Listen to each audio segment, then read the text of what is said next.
Après la collection « Alerte », le triptyque humaniste existentiel, qui comprend son fascicule de présentation, son livre 1, Le dernier regard en 2 tomes, son livre 2, Les fictions de la science en 2 tomes, son livre 3, L'insouciance de la conscience en 2 tomes, son fascicule d'expertise. Cette collection numérisée est accessible et téléchargeable gratuitement, en lecture e-book, au format PDF, sur le site lacléinternation.org. Elle est également confectionnée en livre broché et accessible chez Amazon, au coût de fabrication et d'expédition, sans droit d'auteur ni d'éditeur. Livre français, Philippe Vaisseau. Au format A4 et aussi en collection luxe tout en couleur. À un tarif promotionnel, actuellement, au quart du tarif en librairie.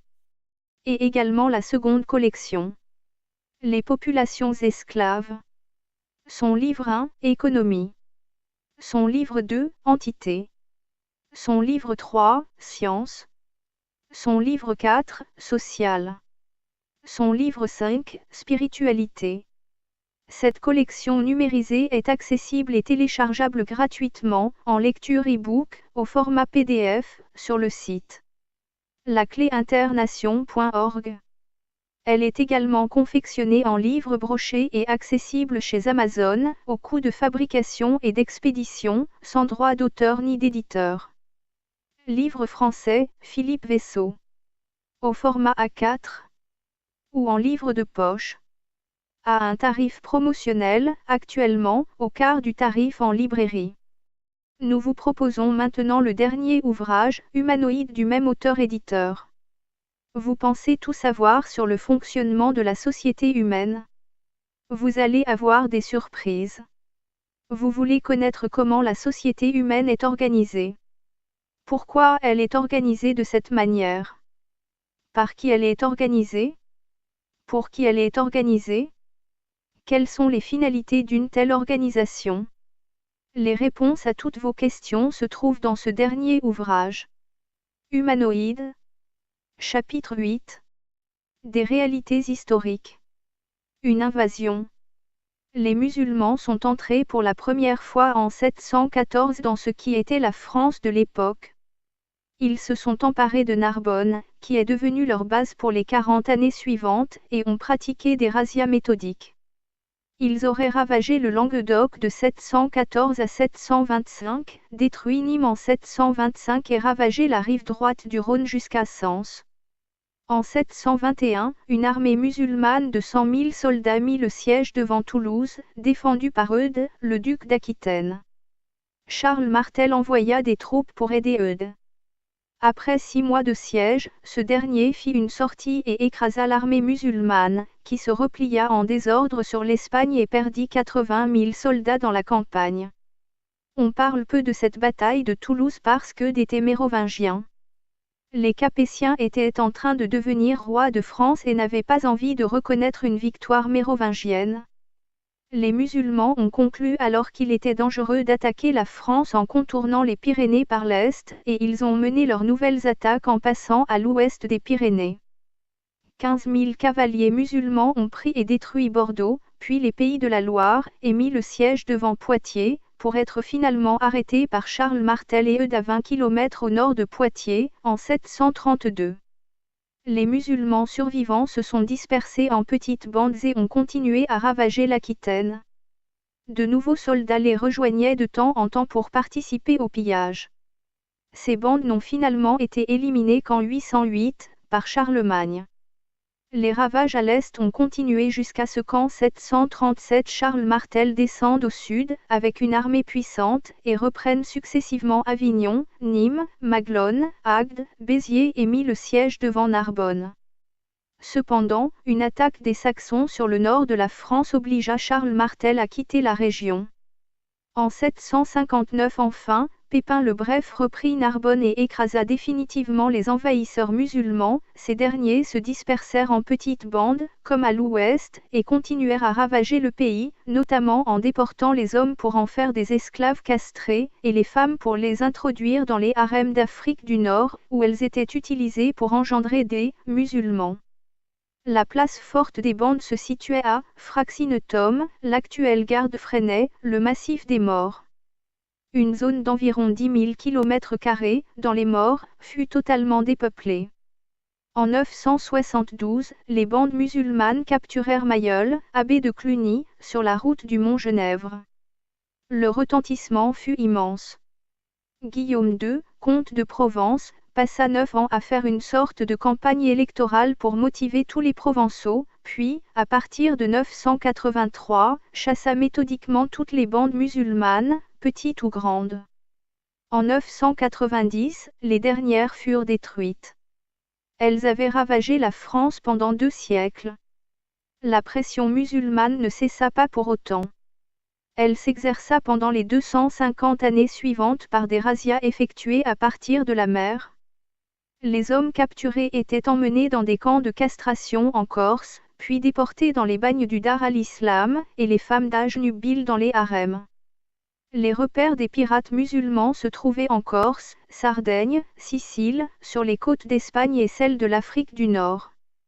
Toulon a été totalement détruite par les musulmans en 1178 et 1197, les populations massacrées ou déportées, la ville laissée déserte. Finalement, les musulmans ayant été expulsés de Corse, Sicile, Sardaigne, du sud de l'Italie et de la partie nord de l'Espagne, les attaques sur les terres françaises cessèrent, mais elles continuèrent sur mer par des actions de piraterie. Ce n'est qu'en 1830 que la France, exaspérée par ces exactions, se décida à frapper le serpent à la tête, et à aller en Algérie détruire définitivement les dernières bases des pirates musulmans. Ce fut l'origine et la raison de notre présence en Afrique du Nord. Vous savez ce qu'est devenu ensuite l'Algérie, et l'histoire ne s'est pas figée. Ce qu'il y a de frappant, c'est qu'entre 714, après la première entrée, et 1830, l'écrasement définitif des pirates barbaresques, il s'est écoulé plus d'un millénaire, ce qui montre qu'ils ne renoncent jamais. Et aujourd'hui, effectivement, ils reviennent en masse, par le biais pacifique d'une immigration de peuplement, qui exploite à fond les failles de nos lois, de nos principes démocratiques, et de nos avancées sociales. Bientôt ils seront assez nombreux pour prendre démocratiquement le pouvoir dans les villages, les banlieues, les villes, les régions, les pays d'Europe. Il ne faut pas croire ceux qui les décrivent comme modérés. Car les exemples des printemps arabes qui se déroulèrent sous nos yeux en Tunisie, Libye, Égypte, montrent s'il en était besoin que les modérés se sont toujours fait évincer par les enragés. Ils ne cherchent qu'une chose, appliquer la charia et transformer nos pays d'Europe en un dar al-Islam, une terre d'islam. Il suffit de voir les exactions contre les chrétiens d'Afrique du Nord, d'Égypte, d'Indonésie, du Nigeria, etc. Pour imaginer quel serait le sort réservé à nos familles, à nos peuples européens de souche judéo-chrétienne. La France est le pays européen avec la plus importante population musulmane qui augmente très rapidement avec l'immigration de masse et la natalité. Ignorer l'histoire, c'est s'apprêter à la revivre. Eux, ils savent ce qu'ils veulent, nous pas. Un nouvel État. Le congrès de Bâle en 1897 aurait décidé la colonisation de la Palestine par le mouvement nationaliste juif. Cette colonisation sera assurée par l'Empire britannique de l'époque, intéressé à installer des colons entre la partie est et ouest du monde arabe, en contrôlant le canal de Suez qui est la route vers leur empire des Indes. Cet embryon colonisateur ayant besoin d'un soutien sécuritaire. À cette époque-là, les colons européens se partagent une grosse partie du monde. La création d'Israël était donc d'abord un projet colonial. Le prétexte invoqué par les Juifs pour un retour sur leur sol dont ils auraient été chassés, dans des temps anciens. Il s'avère qu'en fait, les Juifs d'alors n'auraient jamais été chassés. Ces Israéliens actuels seraient simplement des sionistes européens, réunis par leur religion commune. Une première révolte des Palestiniens envers ces Juifs qui s'installèrent et colonisèrent leurs terres les plus fructueuses a eu lieu en 1920, très fortement réprimée, par les Anglais, avec l'appui des Juifs. Les Palestiniens ont donc été chassés et expulsés de leurs terres, par la violence et la terreur.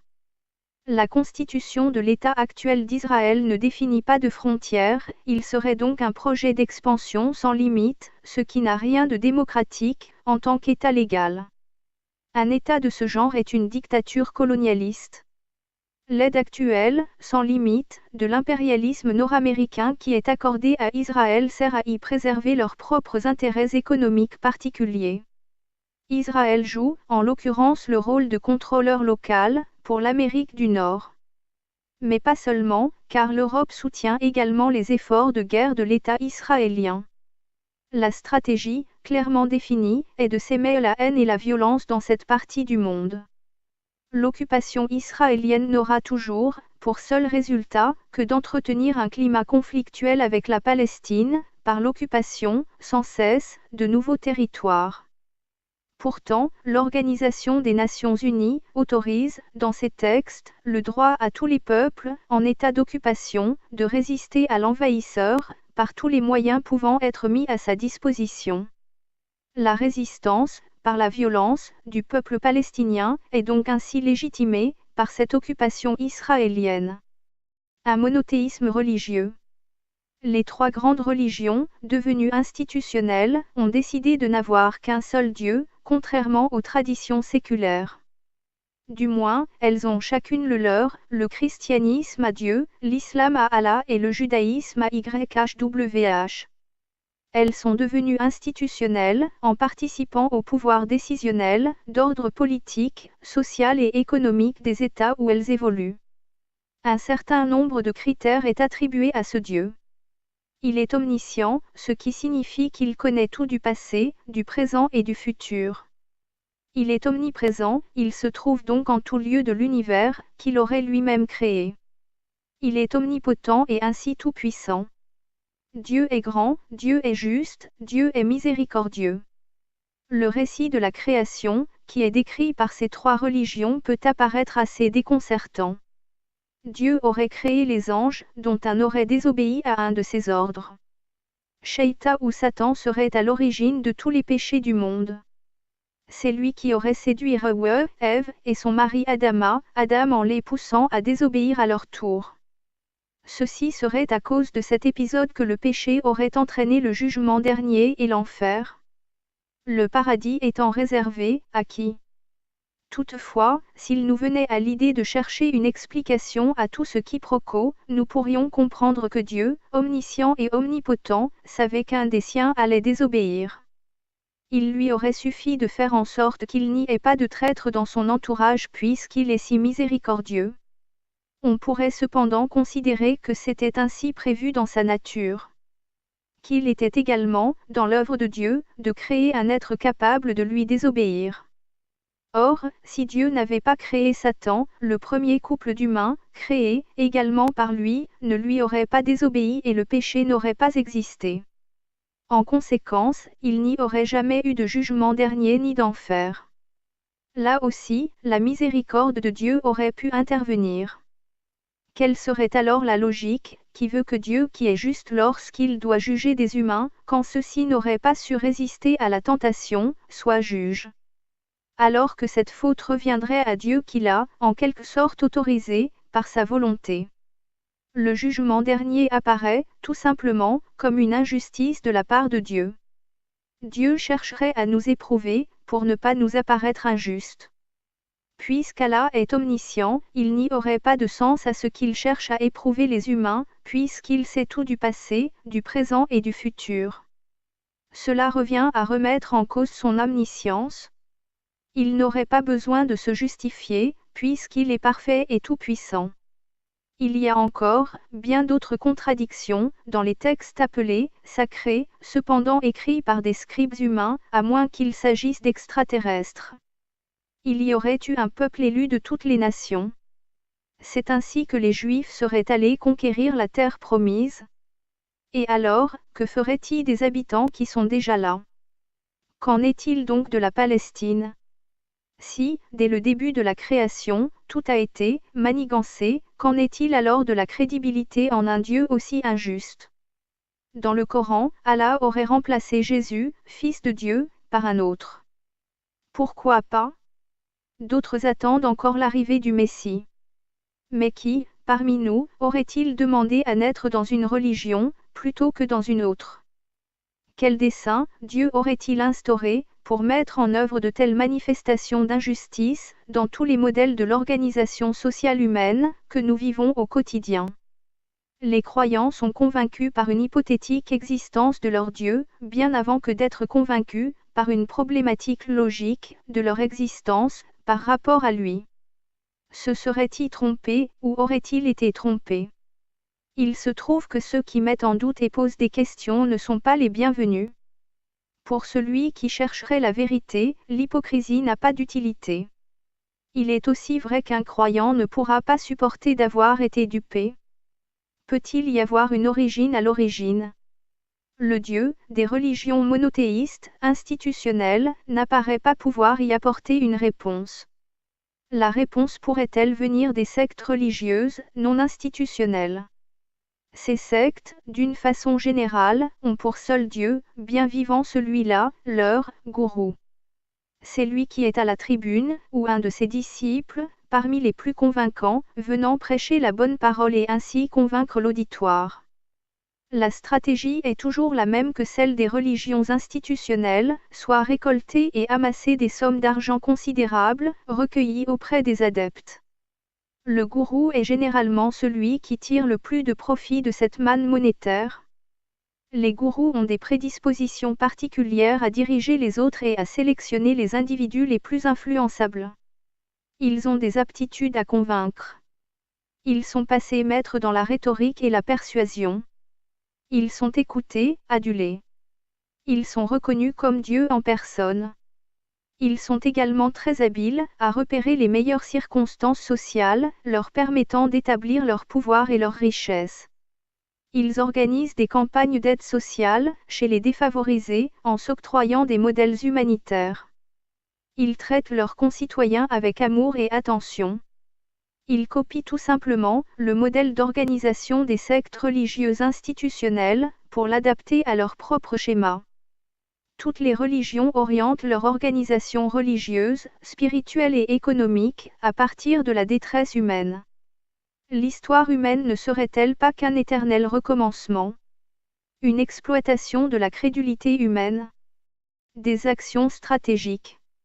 Depuis le début de l'action islamique commune en 1969, à l'occasion de la réunion de la première conférence islamique au sommet, puis la création de l'organisation de la conférence islamique en 1972, le monde islamique aspire au développement et à la modernisation des outils mobilisés au service de la solidarité et des méthodes de coopération dans le cadre des valeurs, principes et objectifs stipulés dans les chartes qui régissent l'action islamique internationale, à savoir la déclaration du premier sommet islamique, puis la charte de l'organisation de la conférence islamique et la déclaration de la Mecque rendue par la troisième conférence islamique au sommet tenu en 1981 et, enfin, toutes les résolutions issues des conférences islamiques successives au sommet.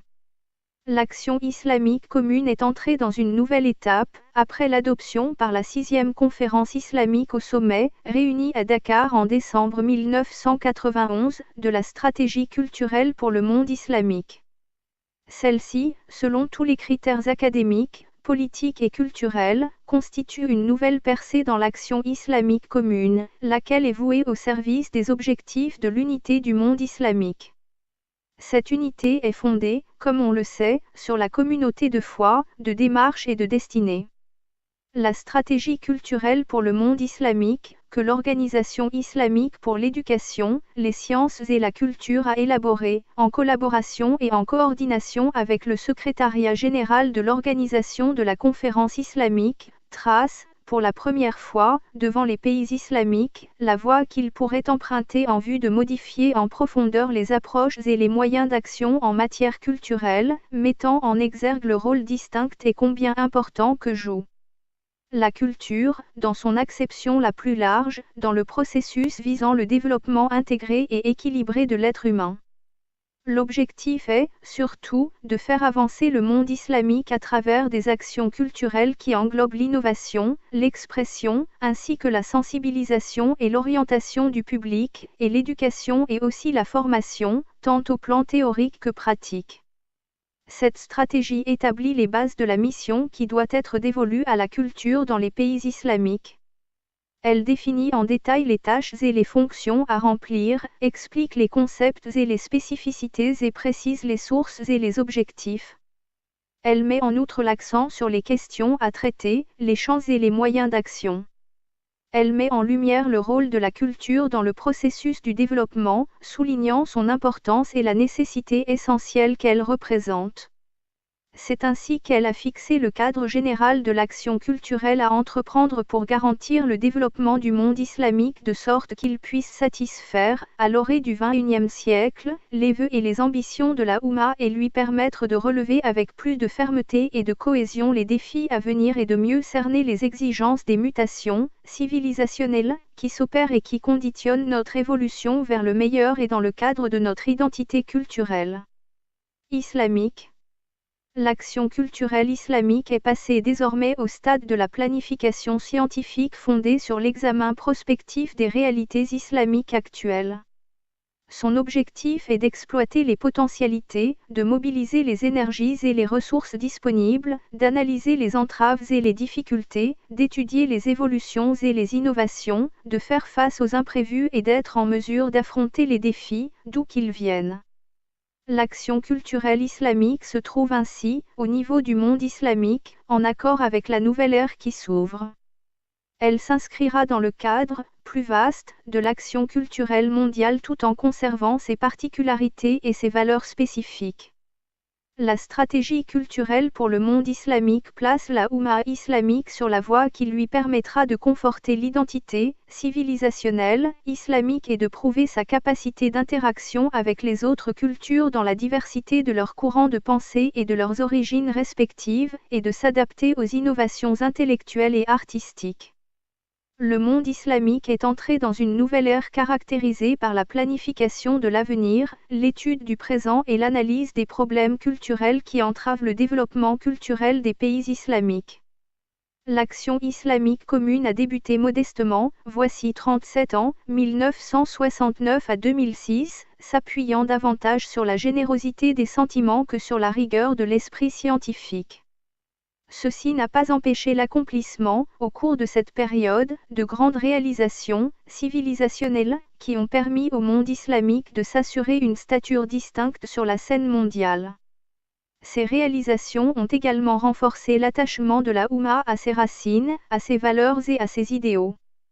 Elles ont renforcé la solidarité islamique dans ses manifestations philosophiques, spirituelles et comportementales, favorisant ainsi le rapprochement entre les peuples musulmans et la mobilisation collective des potentialités et des efforts. Ainsi, la coopération islamique a pris de l'essor, se développant avec le mouvement d'interaction et de coexistence entre les pays islamiques, entraînant une diversification des domaines de l'action islamique commune, pour englober les domaines de l'éducation, des sciences et de la culture qui n'ont cessé de se développer depuis la création, en 1982, de l'Organisation islamique pour l'éducation, les sciences et la culture et jusqu'à la tenue de la 6e conférence islamique au sommet, dont les travaux se sont distingués, sur le plan culturel, par l'adoption de la stratégie culturelle pour le monde islamique et de la 4e conférence islamique des ministres de la culture qui s'est tenue à Alger en décembre 2004 et qui a adopté la stratégie dans sa version amendée, à la lumière des nouveaux changements et en réponse aux exigences de l'action culturelle, en ce 3e millénaire. Puisse Dieu nous accorder succès et nous guider sur le droit chemin. Difficile à admettre pour certaines personnes, car leur esprit se heurte et s'enferme dans des croyances millénaires, et comment abolir une vérité, plutôt un sophisme, répété durant 2 millénaires sans que sa propre dignité ne soit atteinte.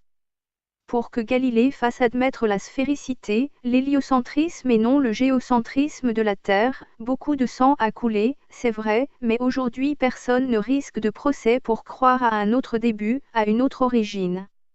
En y introduisant un péché originel, incombant en premier à la femme, puis à Adam, ensuite un enfer pour ceux qui ne respectaient pas la loi, et une culpabilité de tous les instants avec une épée de Damoclès en permanence au-dessus de nos têtes, pour ceux qui s'éloignaient de ce Dieu, ces Hébreux refoulés, ayant quand même quelques troubles de la personnalité, pour n'employer qu'un euphémisme, et leurs descendants, sont parvenus depuis presque 3000 ans pour les Juifs, 2000 ans pour les chrétiens et 1400 ans pour les musulmans à entretenir le mensonge pour conserver leur pouvoir sur les peuples.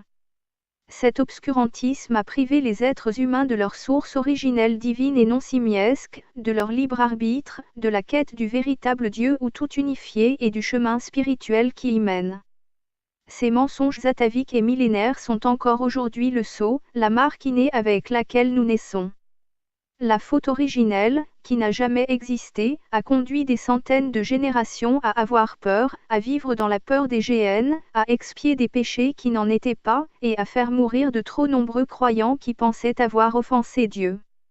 Un silence coupable s'est abattu de peur que tous les enseignements acquis ne s'écroulent dans la conscience collective et qu'un séisme ravageur ne vienne détruire la vie de ceux qui ont menti, qui continuent de nous mentir et de ceux qui se sont tout bêtement trompés. Nous apprenons que l'histoire du livre des Hébreux, le Tanakh, ne serait que la copie falsifiée de textes retrouvés en Mésopotamie, en Akkad, en Babylonie et en Égypte. Un scribe, enfin des scribes sans scrupules, ils seraient 4 ou 5 sur plusieurs siècles, auraient pioché dans l'Enuma Elish, l'épopée de Gilgamesh, celle d'Atrahasis, dans le code d'Hammurabi, dans les croyances et les codex de l'ancienne Égypte pour se construire une identité et pour modifier à leur convenance les récits dits, mythographiques par certains, et évéméristes par d'autres. La stratégie culturelle. Pour le monde islamique. Version amendée et adoptée par la 4e conférence islamique des ministres de la Culture. Alger, 15 à 16 décembre 2004. Le lavage de cerveau de la télévision marcherait bien en France, ce qui éviterait qu'ils se rendent compte, les Français, des horreurs qui se produisent par la faute de leur gouvernement franc-maçon. Udo Ulleckott était le rédacteur en chef de l'un des plus grands journaux allemands, le Frankfurter Allgemeine Zeitung, lorsqu'il a publié son best-seller, Journaliste qui s'achète, révélant comment la CIA contrôlerait les médias allemands, un livre qui lui a coûté sa carrière et sa vie. Le docteur Udo Ulleckott, journaliste allemand, parle de la presse occidentale achetée. Il attaque de façon extrêmement concrète et virulente des maisons de presse. Il parle de corruption, de manipulation et de duperie vis-à-vis du public. Dans son livre, il détaille la manipulation des médias et des journalistes par les agences de renseignement états-uniennes. Quelques jours avant son 57e anniversaire, l'écrivain et journaliste engagé serait mort d'un arrêt cardiaque. Il y avait eu ce courageux journaliste qui avait dénoncé ce que sont les grands journalistes. Il aurait été assassiné. Une secte particulière. Contrairement aux affirmations concernant les compétences de son fondateur, décédé et remplacé, celui-ci n'était détenteur d'aucun diplôme et n'aurait fait que des études élémentaires. Toute l'architecture de sa religion, ainsi qu'il a réussi à la faire enregistrer aux USA dès 1960, reposerait sur le mythe de la guérison personnelle. Elle ne compterait que 1500 membres et 300 religieux actifs en France, et serait considérée comme une secte. Elle aurait toutefois été officialisée comme religion, devenant ainsi institutionnelle, dans plusieurs pays européens et surtout aux États-Unis dont elle est originaire, et son contingent avoisinerait les 40 000 personnes, selon un rapport interne, contrairement aux affirmations de la secte déclarant détenir 7 millions de membres. Cette Église recrute la plupart de ses membres dans la rue, pour la proposition d'un test gratuit de la personnalité, composé de 200 questions, lui permettant d'acquérir des informations particulièrement détaillées sur la vie des personnes ainsi consultées. Des cours sont ensuite organisés auprès des adeptes recruteurs, pour leur expliquer comment savoir présenter les tests de la personnalité, afin de convaincre les nouveaux contactés à rejoindre cette Église. Ces tests serviraient notamment à révéler à ces contactés quels sont les éléments de leur personnalité pouvant attenter à leur intégrité. L'Église était là pour leur éviter le risque de ruiner leur vie. Les tests sont toutefois élaborés pour ne révéler que les points négatifs de chaque personne. La première phase du recrutement consisterait à montrer les aspects négatifs, propres à chacune et chacun, aussi appelés leurs charges émotionnelles, par un court-circuitage de leur esprit critique, en jouant sur leur peur. A7, propagande, basique, suivrait un endoctrinement cherchant à convaincre les personnes à s'endetter pécuniairement au profit de leur Église salvatrice. Diverses étapes de formation, à effet d'abord pécuniaire, seraient également assurées auprès des adeptes pour leur permettre l'accès à une vie idéale. Les archives écrites, de ces différentes étapes d'incorporation, seraient soigneusement conservées, qui permettraient notamment de mieux définir chaque personnalité intrinsèque, par une investigation la plus approfondie possible pour toutes les nouvelles recrues. Toutes les étapes seraient assorties de cours particuliers, s'avérant excessivement onéreux. Des extravagances, de manipulation, peu admissibles pour une personne non recrutée, deviennent facilement adoptées par les personnes déjà convaincues par le bien fondé des croyances ainsi élaborées. Cette communauté religieuse, très récente, n'est que peu intégrée aux religions institutionnelles classiques, malgré sa très grande emprise mondiale établie en 50 années seulement, auprès des instances institutionnelles dans les pays où elle sévit. Des méthodes de harcèlement sont aussi enseignées, afin de protéger l'Église de tous ses éventuels détracteurs. Une police secrète y serait intégrée ainsi qu'une agence de renseignement, dénommée Bureau des Affaires spéciales, officiellement en charge de la communication et des affaires juridiques, sensiblement comparable à l'organisation de la Stasi dans l'ancienne République démocratique allemande. Une fiche éthique, établie pour chaque adepte serait complétée dans le temps, et concernerait en particulier, d'éventuels écarts de conduite. Des hauts responsables, constituant l'élite de cette corporation, ont pour mission particulière, de devoir attaquer et harceler toute personne, cherchant à nuire à leur Église, en utilisant tous les moyens possibles de dénigrement par la récupération de tous les dossiers susceptibles de devenir compromettants. Il conviendrait, de cette manière, de réduire au silence toute argumentation contestant l'utilité de l'Église. Il s'agirait aussi et surtout d'une organisation paramilitaire très impitoyable à l'égard de ses détracteurs, sans aucune compassion possiblement admissible, y compris et surtout à l'égard de ses anciens hauts responsables devenus dissidents. Les éléments actifs de cette organisation de combattants seraient sélectionnés et conditionnés à leur mission, parmi les adeptes les mieux configurés à la démarche, dès leur plus jeune âge. Des sociétés écrans seraient également constituées pour pouvoir récupérer des subsides locaux et nationaux, tant que leur rattachement à l'Église n'aurait pu être démontré. Le but mercantile de cette Église est sans équivoque. Très largement combattue en Australie, elle y est maintenant interdite depuis qu'un bateau-prison y ait été découvert, permettant d'y incarcérer les plus récalcitrants pendant plusieurs années. Parmi les 40 sectes religieuses étudiées, cette Église comporterait le plus d'adeptes socialement déstructurés ou complètement désocialisés. Cette Église s'apparenterait plus à une organisation mafieuse en bande organisée qu'à une corporation religieuse. D'autres religieux. Cette autre secte religieuse totaliserait 7 millions d'adeptes à travers la planète. Un collège d'une dizaine de personnes dirigerait cette organisation. Elle est considérée comme une secte et non pas comme une religion institutionnelle. Elle n'aurait que quelques dizaines d'années d'existence. Ces adeptes auraient pour principale préoccupation une hypothétique fin de l'humanité dont ils n'oseraient plus avancer une véritable échéance, à la suite de toutes leurs précédentes erreurs de prédiction. Ce courant religieux serait parmi les plus mystérieux. Ce sont des hommes et des femmes très polis, très bien habillés, souriants et avenants qui sonnent aux portes des habitations pour apporter la bonne parole de Dieu, eux aussi. La principale action des témoins, c'est ainsi qu'ils se nomment, en dehors de la prière consisterait à convertir d'autres personnes.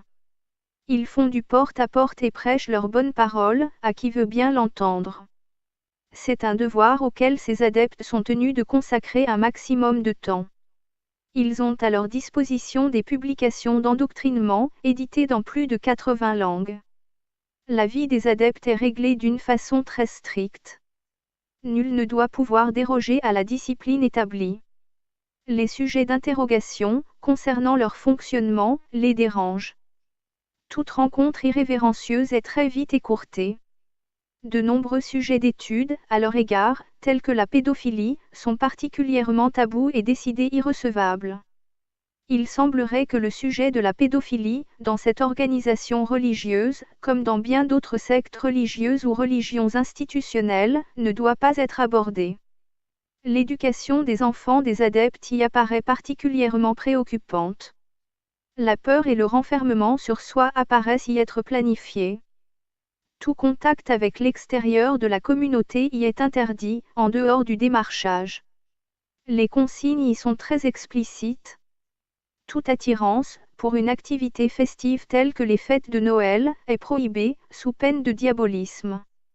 Les risques liés au satanisme y sont particulièrement exacerbés. Les enfants, mais pas seulement qu'eux, sont entretenus dans une sous-estimation d'eux-mêmes, dans une culpabilité permanente. Les membres ont à leur disposition de nombreux ouvrages sur l'éducation à prodiguer à leurs enfants. Par ailleurs, tous les épisodes de la vie y sont tout aussi réglementés. La doctrine y est très stricte et sans réserve, elle ne se discute pas. Toute personne contactée, par hasard, qui ne se montrerait pas respectueuse des principes édictés, doit immédiatement être bannie et écartée de leur cercle de relations. L'enfant n'aurait pas la possibilité de s'épanouir au sein de cette secte religieuse. Mais il y aurait plus grave. Ce microcosme religieux particulier apparaît, au fil des enquêtes, comme un paradis pour les pédophiles. Le monde parfait, tel que ses dirigeants le définissent, est guidé par l'Esprit de Dieu. Le respect de la Bible doit y être aveugle, elle apporterait toutes les réponses à toutes les questions. L'endoctrinement des enfants y est constant. La violence, à l'extérieur, leur est montrée, en comparaison, de la situation apaisante où ils vivent. De nombreuses réunions spirituelles seraient organisées en présence des enfants. L'engagement à la pleine obéissance leur est continuellement inculqué. Pourtant, la réalité y serait moins reluisante. Plusieurs dizaines de milliers d'enfants seraient victimes d'agressions sexuelles. De nombreuses personnes chercheraient à dénoncer des pratiques pédophiles. Le silence exercé sur ce sujet y est assourdissant, il convient de taire, par tous les moyens, toute tentative de divulgation.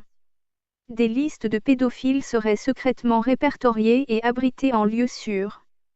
Cette réalité, d'une pédophilie inventoriée dans cette communauté, existerait dans tous les pays. Des enquêtes internes seraient organisées, pour déterminer, dans le détail, les faits et les actes. Les dossiers sont ensuite classés, sans suite, car considérés, comme sans preuve. Des instructions de non-dénonciation, auprès des services de police ou de gendarmerie, sont données aux parents d'enfants victimes, qui, pour la plupart, obtempèrent. Dans les rares cas où des instructions judiciaires ont pu être engagées, aucune n'aurait encore abouti. Les responsables religieux nient toute responsabilité, en l'occurrence. Un texte aurait été édité à leur égard, précisant que s'il y avait de bonnes raisons de penser qu'un agresseur présumé commettrait toujours des agressions sur des enfants, il conviendrait de lui donner un avertissement. Dans de telles circonstances, les anciens de la congrégation peuvent apporter leur aide. Avec le temps, vous vous accommoderez peut-être de ne pas donner suite à l'affaire. Il convient de comprendre qu'il serait particulièrement mal considéré d'aller porter plainte contre un frère de la communauté, en jetant ainsi l'opprobre sur un témoin. Les discours, tenus à cet égard, sont très ambivalents et ambigus. Les cas incestueux sont réglés de la même manière. Chaque cas est catégoriquement nié, par la hiérarchie religieuse, lorsqu'elle en est informée. Il faut aussi savoir qu'un ecclésiastique, de quelque origine religieuse à laquelle il appartienne, est tenu au secret professionnel, au même titre que les médecins. Il convient de comprendre que chaque témoin serait manipulé. Il convient surtout de comprendre que chaque témoin est un manipulateur. Il convient encore et, tout particulièrement, de comprendre que chaque manipulateur est chargé de transmettre la manipulation auprès de ses frères. Il n'y aurait donc pas que l'Église romaine qui serait convaincue de pédophilie. S'agirait-il de simples rumeurs? Toutes les collections. Alerte, le triptyque humaniste existentiel. Et les populations esclaves sont téléchargeables gratuitement, au format PDF, en lecture e-book sur le site internet lacléinternation.org. Ces deux collections, également accessibles en livre broché. Au format A4, en collection luxe, tout en couleur et en livre de poche, sont en vente chez Amazon, livre français, Philippe Vaisseau. À un tarif promotionnel, actuellement, au quart du tarif en librairie. Vous pouvez aussi cliquer sur le logo « Livre Amazon » dans la page d'accueil de notre site internet. lacléinternation.org. Ce dernier ouvrage, humanoïde, est accessible dans les mêmes conditions.